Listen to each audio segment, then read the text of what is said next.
नमस्कार दोस्तों। एड गुरुकुल के ऑनलाइन प्लेटफॉर्म पर आप सबका स्वागत है। हमारे 11वें दिन का जो प्रश्न था वो है what is normal cycle of erosion. What are the basic differences and similarities between Davisian and Penck theory. ठीक है, आपको पता है कि लैंडफॉर्म डेवलपमेंट की दो थ्योरी जो है ज्योग्राफी में पूछी जाती हैं, डेविस और पिंक थ्योरी। और ये तीनों प्रश्न जो है यूपी पीसीएस में प्रीवियस ईयर में आ चुके हैं। एक बार जो है अपर्दन के सामान्य चक्र पर प्रश्न आया है और बाकी टाइम या तो डेविस पर आया है या तो पिंक पर आया है या दोनों के बीच में समानताओं पर आया है या तो भिन्नताओं पर आया है। तो मैंने एक होलिस्टिक प्रश्न बना लिया है सबको मिला के, जो आपके सारे क्वेश्चन को एक साथ कवर करा देगा। देखिए, क्वेश्चन है कि अपर्दन के सामान्य चक्र से आप क्या समझते हैं। एक क्वेश्चन हमारा ये हो गया। डेविस, एक बार मैंने इसको अलग से करा दिया है इसके पहले वाले मुझे लग रहा है कि 9वें दिन में। डेविस तथा पिंक के भू आकृतिक विकास सिद्धांतों के बीच में मूलभूत समानताओं एवं भिन्नताओं की विवेचना कीजिए। ठीक है, तो यहां पर हमने जितने भी लैंडफॉर्म डेवलपमेंट में एस्पेक्ट आ सकते हैं वो इंक्लूड कर लिए हैं। अब आगे चलते हैं अपने आंसर पर, जो कि डे 11 है, और इसके बाद हमारा जियोमॉर्फोलॉजी जियोमॉर्फोलॉजी है वो कंप्लीट हो जाएगा। ठीक है, प्रश्न क्या है, अपर्दन के सामान्य चक्र यानी नॉर्मल साइकिल ऑफ इरोजन से आप क्या समझते हैं। डेविस तथा पिंक के भू आकृतिक विकास सिद्धांतों के बीच मूलभूत समानताओं और भिन्नताओं की विवेचना कीजिए। ठीक है, तो आप सबसे पहले सृजन आंसर राइटिंग प्रोग्राम में मैंने आपको क्या बताया, सबसे पहले आपको क्या करना है। सबसे पहले आपको अपने प्रश्नों के पार्ट्स देखने हैं कि कितने पार्ट्स में ये प्रश्न डिवाइडेड है, तभी जाकर आप उनको सॉल्व कर पाएंगे और तभी जाकर आपको उसका उचित नंबर मिलेगा। कि जैसा कि आपको पता है, जो नंबरिंग होती है मेंस में, केवल आपके उत्तर पर नहीं होगा बल्कि आपका स्ट्रक्चर देखा जाएगा। ये देखा जाएगा कि जो प्रश्न में पूछा गया है आपने उसको आंसर किया है कि नहीं, कहीं और कुछ कहानी तो लिख के नहीं आया है। ये देखा जाएगा कि जितने पार्ट्स हैं उसको आपने एड्रेस किए हैं कि नहीं। तो ये पार्ट वाले एस्पेक्ट का भी अलग नंबर आपको मिलता है। सपोज करिए आपने नॉर्मल साइकिल ऑफ इरोजन समझा दिया, डेविस और पिंक बता दिए, लेकिन उनके समानताओं और भिन्नताओं पर चर्चा नहीं की, तो आपको अगर ये मान लो प्रश्न 8 नंबर का है तो केवल 3 नंबर मिलेंगे। अगर आपने समानताएं बता दी और भिन्नताओं को केवल 2 ही लाइन दी तो आपको तब भी आपको पूरा नंबर नहीं मिलेगा, क्योंकि इस पार्ट का नंबर जो है वो बराबर है। इसीलिए आपको समानताओं और भिन्नताओं पर विशेष ध्यान देना होगा। अगर आप 4 लाइन समानताओं में लिखते हैं तो आपको 3 से 4 लाइन भिन्नताओं में भी लिखना ही पड़ेगा। और यही होता है एक well structured well crafted answer जो आपको नंबर दिलाएगा। ठीक है, पहला कॉन्सेप्ट अप्लाई करेंगे। पहले तो हम सबसे पहले क्या करते हैं कि पार्ट समझते हैं। प्रश्न के मुख्यतः एक पार्ट, ठीक है, 2 पार्ट और 3 पार्ट हैं। तो अगर आपको इन तीनों पार्ट को केवल और केवल 120 या 200 शब्दों में पूरा करना है तो उसके लिए आपका आंसर बहुत ही स्ट्रक्चर्ड होना चाहिए। ठीक है, बहाव में, क्योंकि इसमें 3 पार्ट आपको एड्रेस करने हैं और आपको ऐसे प्रश्न मिलेंगे, तो जो शब्दों का चयन है, जो कंटेंट का चयन है, वो बहुत जरूरी हो जाता है। इसीलिए ये आंसर देखिए, इस तरीके के क्वेश्चन के लिए ये प्रोग्राम आपके लिए बहुत जरूरी है। आप किताबें पढ़ के जानकारी तो ले लेंगे, लेकिन अपने आंसर को स्ट्रक्चर्ड बनाना आपको, ये ऐसे जब आंसर्स आप रेगुलर विजिट करेंगे, रेगुलर गो थ्रू करेंगे, तब आपके वो सबकॉन्शियस माइंड में फीड होगी और तब जाके आप एग्जाम में लिखेंगे। इसीलिए मैं कहता हूं, अगर आप इसको याद करें ना करें, इसमें से आप जो जोग्राफिकल टर्म्स यूज होते हैं, ठीक है, जो भी जोग्राफिकल टर्म्स होते हैं उसको आप नोट कर लीजिए। उसके बाद स्ट्रक्चर को देख लीजिए आप। ठीक है, अगर आपको कोई डायग्राम लगे अच्छा इस प्रोग्राम से, वो ले लीजिए। ठीक, और उसके बाद आप जो है इस वीडियो को 2 से 3 बार अभी देखिए, फिर एक हफ्ते बाद 2 से 3 बार देखिए। कुछ नहीं करना है आपको, और उसके बाद एग्जाम से जाने से पहले पूरा सीरीज देख कर जाइएगा। बाकी आप अपना पढ़ते लिखिए, पढ़ते रहिए, टेस्ट देते रहिए। ठीक है, और आपको कुछ भी नहीं करना है। इसका बेनिफिट आपको एग्जाम में समझ में आएगा। चलिए शुरू करते हैं। इंट्रोडक्शन को एज यूजुअल हमको अपना 20% हिस्सा देना है, और उसके बाद बॉडी को 60% और 20% कंक्लूजन को। ठीक है, इंट्रोडक्शन को कैसे हम एड्रेस करते हैं यहाँ पर। अपर्दन का सामान्य चक्र यानी normal cycle of erosion William Morris Davis द्वारा प्रतिपादित 1899, हमें ईयर निश्चित रूप से लिखना है। ठीक है जो संरचना, प्रक्रिया और समय के सम्मिलित प्रभाव से स्थलाकृति के क्रमिक विकास को समझाता है। देखिए, स्थलाकृति के विकास को नहीं समझाता है। अगर हम डेविस की बात करेंगे तो उसमें क्रमिक विकास जो होता है ना, ये बहुत इंपॉर्टेंट होता है। डेविस ने केवल लैंडफॉर्म डेवलपमेंट की बात नहीं की है, उन्होंने इस क्रमिक विकास को समझाया है कि कोई भी लैंडफॉर्म 3 स्टेजेस से गुजरता है। पहली उसको युवा अवस्था होती है, दूसरा उसका मैच्योर स्टेज होता है, और तीसरा उसका ओल्ड स्टेज होता है। लैंडफॉर्म कोई भी हो, ये 3 अवस्थाएं उसको अपने लाइफ साइकिल में पार करनी ही पड़ेंगी। और इसी को उन्होंने क्रमिक विकास कहा है। तो ये लाइन जो मैं ज्योग्राफिक टर्म्स की बात करता हूं, ये लाइन आपको अपने उत्तर में जरूर डालना है। तो अपर्दन का सामान्य चक्र विलियम मोरिस डेविस द्वारा प्रतिपादित 1899 एक संकल्पना है जो संरचना स्ट्रक्चर यानी रॉक किस किस प्रकार का है, कैसी लेयरिंग है, कैसे उसमें क्रैक्स हैं, ठीक है। प्रोसेस कौन कौन से प्रोसेस उसमें है, जो एंडोजेनेटिक फोर्सेस है यानी टेक्टोनिक, बाहर से कौन सी प्रक्रिया इस पे ज्यादा हावी है, ठीक है। और समय, कितना समय लेता है, कितने स्टेजेस में ये लैंडफॉर्म पूरा होता है। के सम्मिलित प्रभाव से स्थलाकृतियों के क्रमिक विकास को समझाया जाता है। डेविस के अनुसार, अब देखिए यहाँ पे थोड़ा सा डेविस को एक्सप्लेन करना होगा। अगर आप चाहें तो कर भी सकते हैं, अगर आपके पास जगह है तो आप नहीं भी कर सकते हैं। आपके लिए इतना बहुत इंपॉर्टेंट है, क्योंकि आपने जब क्रमिक विकास लिख दिया ना, तो आपके ये 3 स्टेज समझ लिए जाएंगे। ये लाइन आपको समझाने के लिए लिखा है कि डेविस ने एक्चुअली में बोला क्या है। तो यहां से लेके यहां की लाइन आप जो है चाहें तो अपनी कॉपी में अवॉइड कर सकते हैं, क्योंकि यहां पर आपने क्रमिक विकास लिख दिया है, लेकिन फिर भी समझाने के लिए ये लाइन जोड़ी गई है। डेविस के अनुसार तीव्र भूपर्पटी उत्थान के पश्चात स्थलाकृतियों का क्रमशः युवा, परिपक्व तथा वृद्ध अवस्थाओं से गुजरती है और अंततः पेनिप्लेन का निर्माण होता है। देखो, ये डेविस के पूरे कॉन्सेप्ट को इस 3 लाइन में समझा दिया गया है। इसकी जरूरत आपके उत्तर में नहीं है, आपके उत्तर में केवल क्रमिक विकास आप लिख देंगे, आपका काम चल जाएगा। डेविस ने बोला है कि तीव्र भूपर्पटी उत्थान के बाद, ठीक है, स्थलाकृतियों का विकास होता है और वो अंततः पेनिप्लेन में तब्दील हो जाती हैं, और इस बीच में ये 3 अवस्थाओं से गुजरती हैं। बाद में, अब देखिए यहाँ पर चूंकि आपके इंट्रोडक्शन में, आपके क्वेश्चन में पिंक को भी दिया है, तो जैसा कि मैंने बताया है, आपके प्रश्नों में जितने एलिमेंट होंगे, आपका प्रयास ये रहेगा कि उनको मिलाकर एक होलिस्टिक इंट्रोडक्शन आप बनाओगे। तो चूंकि आपके प्रश्न में पिंक है, आपको अपने इंट्रोडक्शन में भी पिंक को लाना पड़ेगा। बाद में वॉल्टर पिंक ने इस मॉडल की आलोचना की तथा माना कि उत्थान और अपर्दन एक साथ कार्य करते हैं और ये कंटिन्यूअस भू आकृतिक विकास की प्रक्रिया है। जैसे कि डेविस ने बोला था कि पहले उत्थान होता है, उसके बाद अपर्दन होना शुरू होता है, लेकिन वाल्डर पिंक जो आए, उन्होंने बोला है कि जो लैंडफॉर्म डेवलपमेंट है वो एक सतत प्रक्रिया है, एक कंटिन्यूअस प्रोसेस है। तो ऐसा नहीं कि लैंडफॉर्म पहले डेवलप्ड हुआ उसके बाद उसका इरोजन शुरू हुआ। पिंक का कहना था कि दोनों प्रक्रियाएं साथ साथ चली, और अंत में जो है उन्होंने भी एक तरीके से पेनिप्लेन का कॉन्सेप्ट ही दिया था, लेकिन दूसरे शब्द में उन्होंने उस पेनिप्लेन को एंड्रम्फ बोला था, ठीक है। तो उन्होंने कंटिन्यूअस बोला, इन्होंने क्या बोला, क्रमिक विकास, और इन्होंने बोला कि कंटिन्यूअस प्रोसेस है। हमारा इंट्रोडक्शन पूरा हो गया। हमने इंट्रोडक्शन में डेविस को भी समझा दिया, पिंक को भी समझा दिया, इनके बीच में क्या था मामला, मतलब कहां पर इनके बीच में क्लैश था, आलोचना क्या थी, वो भी समझा दिया। अब हम चलते हैं अपने बॉडी पर। बॉडी का पहला पार्ट क्या है, सिमिलैरिटीज, समानताएं पूछा है तो समानताओं पे चलते हैं। दोनों सिद्धांत स्थलाकृतियों के विकास को विवर्तनिकी और अपर्दन की परस्पर क्रिया का परिणाम मानते हैं, ठीक है। मतलब जो लैंडफॉर्म का डेवलपमेंट है वो टेक्टोनिक यानी अंदरूनी बल, पृथ्वी के एंडोजेनेटिक फोर्सेस, और डेनुडेशन यानी कि एक्सोजेनेटिक या बहिर्जात बल की क्रिया का परस्पर परिणाम है, ये दोनों मानते हैं, ठीक है। दूसरा पॉइंट क्या है, दोनों ने स्थलाकृति निर्माण में नदी अपर्दन की महत्वपूर्ण भूमिका को स्वीकारा है। देखिए, दोनों ने जो है मुख्य अपर्दन करता किसको माना है, टूल ऑफ इरोजन किसको माना है, नदी को, यानी फ्लूवियल इरोजन को दोनों ने माना है। ये हम समानताएं डिस्कस कर रहे हैं।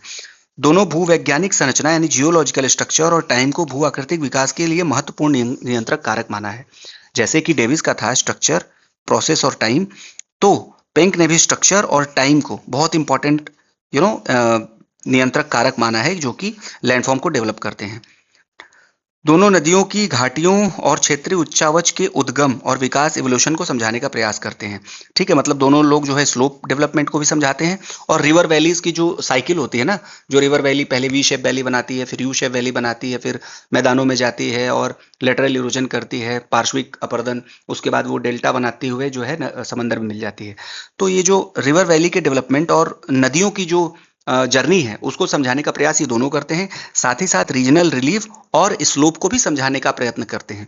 तो ये तो दोनों में होगी सिमिलैरिटी। एक सिमिलैरिटी आप और यूज यहां पर जोड़ सकते हैं कि दोनों की जो संकल्पनाएं हैं, दोनों की जो कॉन्सेप्ट्स हैं, उसमें क्या है, 3 स्टेजेस हैं।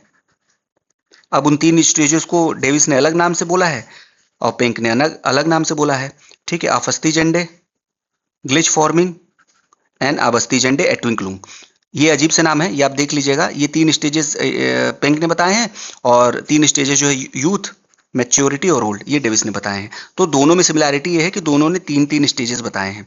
अब हम चलते हैं अपने प्रश्न के अगले भाग यानी डिफरेंसेज यानी भिन्नताओं पर। तो भिन्नताएं क्या है? डेविस का मत है कि पहले तीव्र उत्थान होता है, उसके बाद अपर्दन होता है, जो इनका सबसे बड़ा आलोचना था। ठीक है। पेंग का मानना है कि अपलिफ्ट और इरोजन एक साथ होते हैं। ठीक है, सिंपल सा ये पहला पॉइंट हो गया। डेविस ने युवावस्था, परिपक्व अवस्था यानी मैच्योरिटी और वृद्धावस्था की चक्रीय यानी साइक्लिक मॉडल दिया, जबकि पेंक ने निश्चित अवस्थाओं को अस्वीकार कर कंटिन्यूअस प्रोसेस का सिद्धांत दिया। मतलब ऐसा नहीं कि ये प्रक्रियाएं जो है निश्चित होंगी। अपर्दन और जो है अपर्दन और अपलिफ्टमेंट दोनों एक साथ चलती रहेंगी और उसी चलने के अंतराल पर हमको तीन अवस्थाएं मिलेंगी। ठीक है, और ये फिक्स, क्योंकि डेविस ने क्या किया कि इन तीनों अवस्थाओं को फिक्स कर दिया। ठीक है, एंडोजेनेटिक और एक्सोजेनेटिक प्रोसेस की इंटेंसिटी पर और उनकी तीव्रता पर कोई विशेष बल नहीं दिया। लेकिन पेंक ने क्या बोला कि ये तीन अवस्थाएं ये भी हासिल करता है, लेकिन वो जो तीन अवस्थाएं होती हैं वो डिपेंड करेंगी कि जो एंडोजेनेटिक फोर्सेस और एक्सोजेनेटिक यानी अंतर्जात बल और बहिर्जात बल की इंटेंसिटी यानी कि उसकी इंटेंसिटी कितनी ज्यादा है। ठीक है, उसी हिसाब से ये स्टेजेस अपने कैरी करेंगे। डेविस जो है समय को प्रमुख कारक मानते हैं। डेविस के अनुसार जो है, डेविस के तो वैसे तीन स्टेजेस हैं, स्ट्रक्चर, तीन अप्रोचेस है, स्ट्रक्चर, प्रोसेस और टाइम। और सबसे इंपॉर्टेंट डेविस क्या मानते हैं? टाइम को मानते हैं। जबकि पेंक जो है भूपर्पटी उत्थान की दर को, रेट ऑफ क्रिस्टल अपलिफ्ट यानी एंडोजेनेटिक मूवमेंट को अधिक महत्व देते हैं। यही पॉइंट मैंने यहाँ समझाने की कोशिश की। डेविस ने बोला है कि टाइम जो है ये तीन अवस्थाएं बनाता है, युवावस्था, यूथ, मैच्योर और ओल्ड। ये निर्माण जो है वो टाइम करता है। ठीक है, ये तीन स्टेजेस जो हैं वो टाइम करता है, इसलिए टाइम बहुत इंपॉर्टेंट है। वहीं पर पेंक ने क्या बोला कि रेट ऑफ क्रिस्टल अपलिफ्टमेंट, ठीक है, किस गति से किसी भी लैंडफॉर्म का अपलिफ्टमेंट हो रहा है, जो कि एंडोजेनेटिक मूवमेंट के कारण होता है। ठीक है, और इसकी वजह से ये तीन अवस्थाएं हासिल करती है, जो मैंने अभी बताया एटविंकलुंग। ये तीन स्टेजेस जो हैं एंडोजेनेटिक मूवमेंट या भूपर्पटी उत्थान की दर की वजह से होती हैं। इसीलिए भूपर्पटी उत्थान की दर या एंडोजेनेटिक या अंतर्जात बल बहुत अधिक महत्वपूर्ण होते हैं लैंडफॉर्म के डेवलपमेंट में। डेविस का मत है कि ढालों यानी स्लोप्स में क्रमशः कमी सामान्य प्रवृत्ति है, जबकि पेंक ने ढाल विकास के तीन रूपों में समझाया। देखो, डेविस ने क्या किया कि स्लोप डिक्लाइन होता है और एक समान प्रवृत्ति है, बहुत ज्यादा उस पर विशेष बल नहीं दिया और ना उसको बहुत ज्यादा समझाने की कोशिश की है। जबकि पेंक ने क्या किया कि स्लोप डेवलपमेंट के तीन स्टेजेस बताए हैं, बाकायदा उन्होंने डिटेल में तीन स्टेजेस में। सबसे पहले ये भूगोलवेत्ता थे जिन्होंने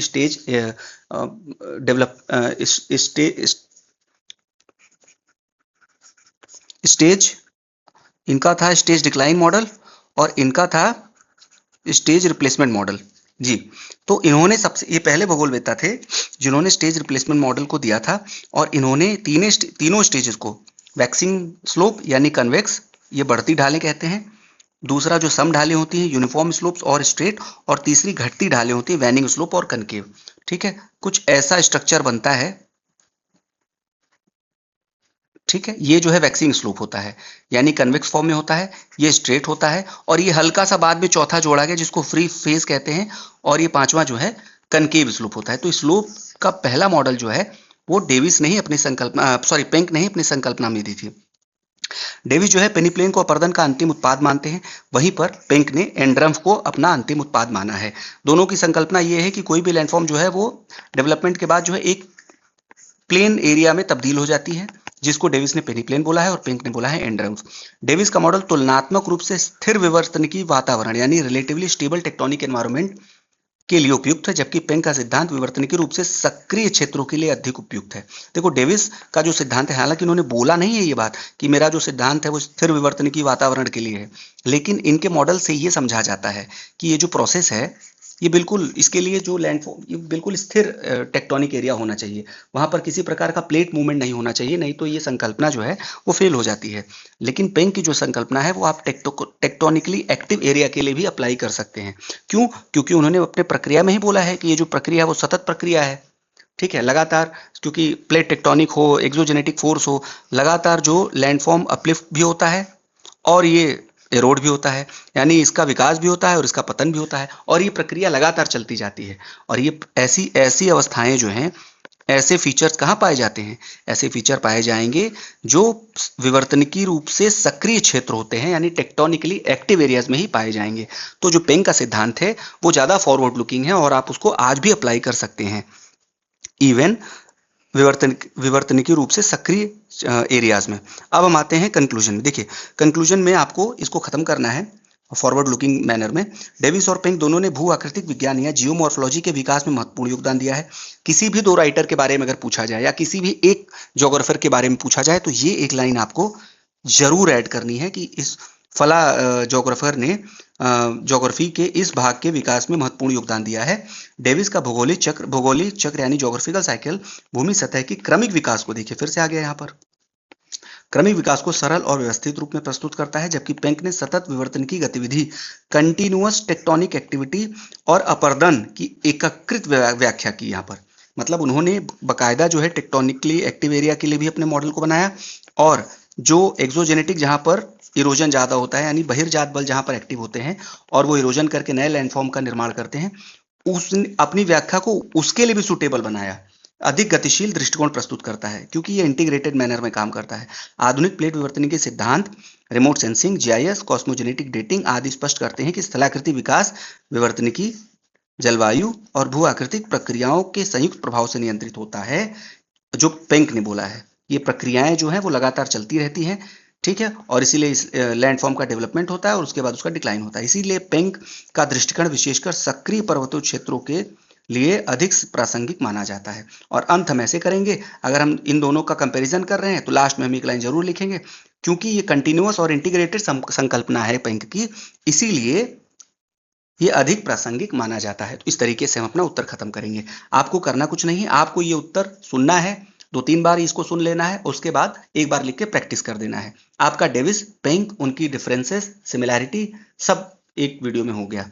लैंडफॉर्म की बात करें तो आपको पता है कि ये ग्राफ है इस तरीके से करके, ठीक है, वो आप देख लीजिएगा, वो ग्राफ नहीं बन पाया है, ठीक है। डेविस का भी एक ग्राफ है और पेंक का भी एक ग्राफ है। तो बस आप कुछ नहीं करिएगा, इस नोट्स के साथ एक और पेज लगा के वो ग्राफ बस ऐड कर दीजिएगा। मुझे टाइम मिलेगा तो मैं इसमें करवा दूंगा, ठीक। और आपको डायग्राम में केवल वही बनाना है, कुछ नहीं बनाना है। इसमें केवल 3 अवस्थाएं दी हैं।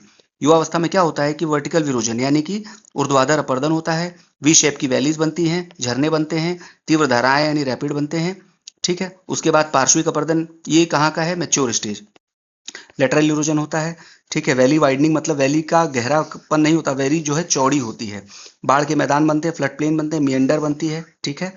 और जो रिलीफ होते हैं वो मध्यम ऊंचाई के होते हैं। उसके बाद हम ओल्ड स्टेज में आते हैं तो क्या होता है, पेनीप्लेन का निर्माण होता है। ऑक्सबो लेक यानी जो घोड़े के समान जो लेक होते हैं, जैसे कि कांवर झील है बिहार की, वो ऑक्सबो लेक है। ऑक्सबो लेक कैसे बनता है, देखो जब मिएंडरिंग होती है ना, ये देखो जब नदियां इस तरीके से प्लेन्स में आके मिएंडर करती हैं तो क्या होता है कि कुछ समय के पश्चात यहाँ पर डिपोजिशन होने से देखो नदियां फिर ऐसे बहने लगती हैं। तो यहाँ पर और यहाँ पर ऑक्सबो लेक का निर्माण बन जाता है, बाद में निर्माण हो जाता है, और यहाँ पर जो है वो सिल्ट भर जाता है और ये नदी रास्ता बंद हो जाता है। नदियां अपना नया रास्ता खोजती चलती हैं और ये ऑक्सबो लेक का निर्माण करते चलती हैं, ठीक है। और ये मोनैडनॉक, ठीक, मोनैडनॉक जो पेनी प्लेन पर बची खुची पहाड़ियां होती हैं, छोटी छोटी, उनको मोनैडनॉक्स कहा जाता है, ठीक। तो इस तरीके से हमारा उत्तर संपूर्ण होता है और इसी के साथ हमारा जियोमॉर्फोलॉजी समाप्त होता है। बचे हुए कुछ प्रश्न हैं, जैसे लैंडफॉर्म है, कुछ रॉक्स के 1-2 प्रश्न हैं और अर्थ के इंटीरियर का एक क्वेश्चन है। इसको मैं लास्ट में आपको नोट्स के फॉर्म में दे दूंगा। और देखिए अब जो है आपका जियोमॉर्फोलॉजी पूरा कंप्लीट हो गया है। पूरे लेक्चर्स आपके पास हैं, पूरे नोट्स आपके पास हैं। करीब 11 से 12 प्रश्न मैंने करा दिए हैं। कोशिश की है कि सारे प्रश्न उसमें समाहित हो। और हाँ, एक और बचा है, नहीं, वोल्केनो मैंने करा दिया है, ठीक है। तो और भी कुछ बचेगा तो उसके लिए भी निश्चिंत रहिएगा, लास्ट में आपको सारा नोट्स बन के मिल जाएगा। तब तक आप रिवाइज करते रहिए। और जियोमॉर्फोलॉजी कल से क्लाइमेटोलॉजी की शुरुआत होगी और क्लाइमेटोलॉजी का प्रश्न कल ग्रुप में दे दिया जाएगा। तब तक देखते रहिए, चमकते रहिए, कीप राइटिंग, कीप